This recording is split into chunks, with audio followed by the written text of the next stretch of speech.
तो dear friend, इस video में हम बात करेंगे डिफरेंस बिटवीन डाइकार्टरूट एंड मोनोकार्टरूट के डाइकार्टरूट और मोनोकार्टरूट एक दूसरे से किस तरह डिफरेंस होते हैं। तो चलें सबसे पहले बात करते हैं difference number first. In dicot root the vascular bundles are 2 to 6 in number, यानी कि डाइकार्टरूट में वस्कुलर बंडल्स 2 से लेकर 6 तक होते हैं नंबर में।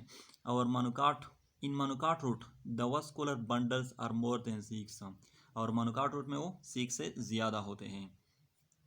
Difference number 2, xylem vessels are circular in outline. ये डाइकार्ट में xylem vessels are circular in outline, और मोनोकार्टरूट में xylem vessel are polygonal. Difference number 3, in dicot root the pith is poorly developed or absent, but in monocarot the pith is well developed।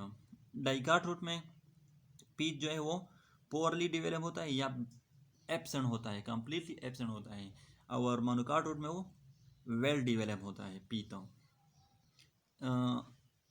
Difference number 4,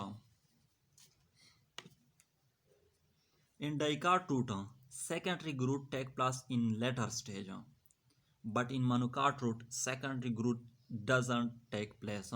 जैसा कि मैंने पहले video में मैंने बात की है कि मोनोकार्टरूट में सेकेंडरी ग्रोथ नहीं होता।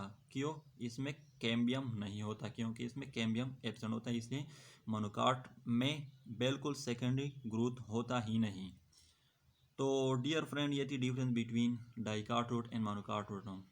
तो अगर वीडियो अच्छी लगी हो तो चैनल को सब्सक्राइब करें, लाइक भी करें और कमेंट भी करें। शुक्रिया।